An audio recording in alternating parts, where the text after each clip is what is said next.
اسی طرح کی مزید ویڈیوز دیکھنے کے لیے ہمارے یوٹیوب چینل کو سبسکرائب کریں۔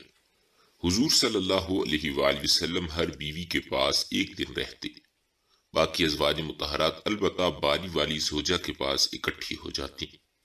ایک دفعہ حضرت عائشہ کی باری تھی جب حضرت زینب ابن ماجہ کی روایت کے مطابق بلا اجازت ان کے حجرے میں داخل ہوئیں۔ آپ کو معلوم نہ تھا کہ حضرت زینب موجود ہیں۔ اندھیرے میں آپ نے ان کی طرف ہاتھ بڑھایا تھا کہ حضرت عائشہ بولی یہ زینب ہیں۔ آپ نے ہاتھ کھینچ لیا۔ اس پر ان دونوں میں تکرار ہونے لگی اور ان کی آوازیں بلند ہو گئیں۔ ادھر نماز کھڑی ہونے لگی تو حضرت ابو بکر نے آپ کو بلا لیا۔ حضرت عائشہ رضی اللہ تعالیٰ عنہ بولی ابھی نماز ادا کرنے کے بعد میرے والد مجھے خوب ڈانٹیں گے۔ ایسا ہی ہوا۔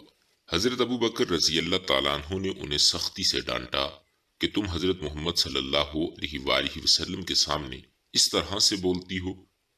ناظرین، ایک بار رسول کریم صلی اللہ علیہ وآلہ وسلم نے حضرت عائشہ کے پاس آئے تو انہوں نے پوچھا آج کہاں رہے؟ فرمایا اے حمیر ام سلمہ کے پاس تھا۔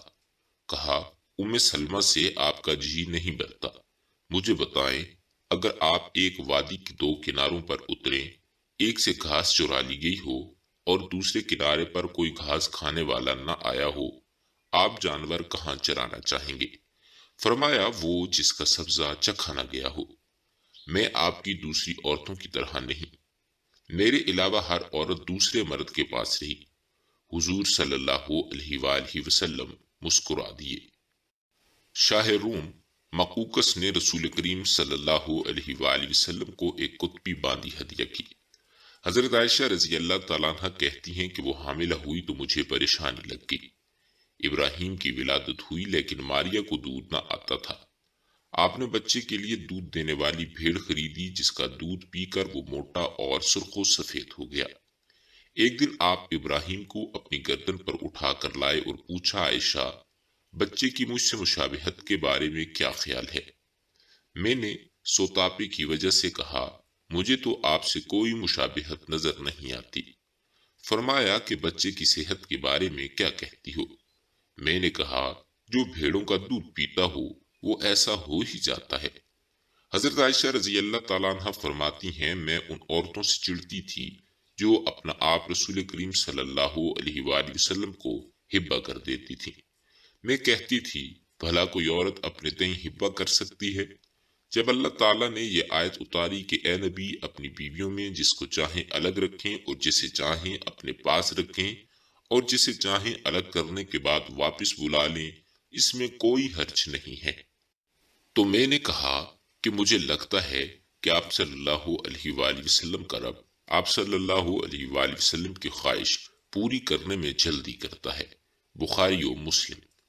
ابن حجر کہتے ہیں کہ کئی صحابیات نے اپنی جان رسول کریم صلی اللہ علیہ وآلہ وسلم کو بخشی، مگر آپ صلی اللہ علیہ وآلہ وسلم کسی ایک کو نکاح میں نہ لائے کیونکہ یہ آپ کے منشا پر موقوف تھا، بشرطے کہ نبی کریم صلی اللہ علیہ وآلہ وسلم اس کو اپنے نکاح میں لانا چاہتے ہیں۔ احزاب۔ ابن حجر نے حضرت میمونہ رضی اللہ تعالیٰ عنہ کے ہبہ ہونے کا بھی رد کیا ہے۔ ام المومنین حضرت سودا بنت زامہ رضی اللہ تعالیٰ عنہ نے اپنی باری کا دن حضرت عائشہ صدیقہ رضی اللہ تعالیٰ عنہ کو دے دیا تھا، چنانچہ حضرت صلی اللہ علیہ وآلہ وسلم حضرت عائشہ رضی اللہ تعالیٰ عنہ کے ہاں 2 دن قیام فرماتے۔ حضرت عائشہ رضی اللہ تعالیٰ عنہ فرماتی ہیں کہ سودا کے علاوہ کوئی عورت ایسی نہ تھی کہ میرا اس جیسے طور طریقے اختیار کرنے کو دل چاہے مگر ان میں بھی تندی تھی۔ مسلم شریف۔ ایک بار حضرت صفیہ بنت حی اور حضرت عائشہ صدیقہ رضی اللہ تعالیٰ عنہما میں جھگڑا ہوا۔ دونوں نے ایک دوسرے کے باپ کو برا بھلا کہا۔ رسول کریم صلی اللہ علیہ وآلہ وسلم نے سنا تو فرمایا صفیہ تم ابو بکر کو گالی دے رہی ہو؟ حضرت عمر رضی اللہ تعالیٰ عنہ فرماتے ہیں کہ نبی کریم صلی اللہ علیہ وآلہ وسلم کے ازدواج آپس میں رشک و رکاوٹ کی وجہ سے آپ سے روٹھ گئیں تو میں نے ان سے کہا کہ نبی کریم صلی اللہ علیہ وآلہ وسلم تمہیں طلاق دے دیں تو بڑی امید ہے کہ انہیں ان کا رب بدلے میں تم سے بہتر بیویاں دے گا، تو اسی مضمون کی آیت سورۃ التحریم نازل ہو گئی۔ ایک سفر میں نبی کریم صلی اللہ علیہ وآلہ وسلم کے ساتھ جانے کے لیے حضرت عائشہ اور حضرت حفصہ کے نام کا قرعہ نکلا۔ رات کے وقت میں سفر گفتگو کرنے کے لیے آپ حضرت عائشہ کو اپنے ساتھ رکھتے تھے۔ حضرت حفصہ کو اس پر رشک آیا۔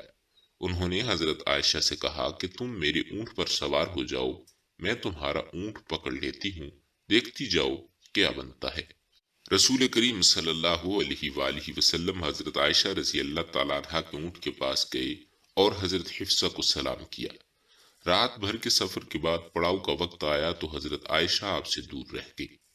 وہ نبی کریم صلی اللہ علیہ وآلہ وسلم سے شکوہ تو نہ کر سکتی تھیں، اس لیے زمین پر اترتے ہی اپنے پاؤں اصغر گھاس میں ڈال دیے جس میں سانپ بچھو کا بسیرا ہوتا ہے، اور رنج کے باعث دعا کرنے لگیں کہ اے رب، ڈسنے کے لیے مجھ پر کوئی سانپ یا بچھو ہی مسلط کر دے۔ نبی کریم صلی اللہ علیہ وآلہ وسلم اپنی ایک زوجہ حضرت عائشہ صدیقہ رضی اللہ تعالیٰ عنہ کے پاس تھے۔ اتنے میں ایک دوسری بی بی حضرت زینب رضی اللہ تعالیٰ عنہ نے کھانے پر رکابی بھیجی۔ حضرت عائشہ رضی اللہ تعالیٰ عنہ نے، جس کے ہاں نبی کریم صلی اللہ علیہ وآلہ وسلم تھے، لانے والے خادم کے ہاتھ پر ایک ضرب لگائی تو رکابی گر کر ٹوٹ گئی۔ آپ نے رکابی کے ٹکڑے اور گرا ہوا کھانا اکٹھا فرمایا اور فرمایا کہ تمہاری اماں ام المومنین کو رشک آ گیا تھا۔ خادم کو روک کر آپ صلی اللہ علیہ وآلہ وسلم نے گھر سے نئی رکابی دے کر رخصت کیا۔ حضرت عائشہ صدیقہ رضی اللہ تعالیٰ عنہ فرماتی ہیں کہ ایک رات سوتے وقت میرا جسم آپ صلی اللہ علیہ وآلہ وسلم کے ساتھ مل گیا۔ آپ صلی اللہ علیہ وآلہ وسلم نے فرمایا کہ عائشہ، کیا تم مجھے اس رات رب کی عبادت کی اجازت دیتی ہو؟ میں نے کہا واللہ مجھے آپ کا قرب پسند ہے، تاکہ میں آپ کی خواہش کو ترجیح دیتی ہوں۔ پھر آپ صلی اللہ علیہ وآلہ وسلم نے قیام کیا اور رو رو کر قرآن پاک کی تلاوت کی، حتیٰ کہ آپ کے کندھے مبارک بھیگ گئے۔ پھر آپ صلی اللہ علیہ وآلہ وسلم بیٹھ کر تلاوت کرتے رہے، حتیٰ کہ آپ کے پہلو آنسوؤں سے تر ہو گئے۔ پھر لیٹ کر تلاوت کی اور روتے رہے، حتیٰ کہ زمین تر ہو گئی۔ آپ صلی اللہ علیہ وآلہ وسلم کے پاس جب حضرت بلال رضی اللہ تعالیٰ عنہ آئے تو انہوں نے کہا کہ یا رسول اللہ صلی اللہ علیہ وآلہ وسلم، میرے والدین آپ پر قربان، کیا اللہ تعالیٰ نے آپ کے آئندہ اور گزشتہ کے تمام گناہ معاف نہیں کر دیے؟ فرمایا بلال، پھر میں شکر گزار بندہ نہ بنوں؟ اللہ تعالیٰ نے مجھ پر اس رات یہ آیت نازل فرمائی، یعنی آسمان و زمین کی پیدائش میں دن رات کی گردش میں اہل عقل کے لیے نشانیاں ہیں، جو اللہ تعالیٰ کا ذکر کھڑے بیٹھے اور لیٹے ہر حال میں بجا لاتے ہیں، اور وہ زمین و آسمان کی پیدائش پر غور و فکر کرتے ہیں اور کہتے ہیں کہ اے ہمارے پروردگار، تو نے یہ سب کچھ باطل پیدا نہیں کیا، تو پاک ہے، ہمیں آگ کے عذاب سے نجات عطا فرما۔ اللہ پاک ہمیں دین کی سمجھ نصیب فرمائے اور ہمارا خاتمہ ایمان پر فرمائے، آمین یا رب العالمین۔ ناظرین، کمنٹ باکس میں ایک بار صلی اللہ علیہ وآلہ وسلم ضرور ٹائپ کیجیے گا۔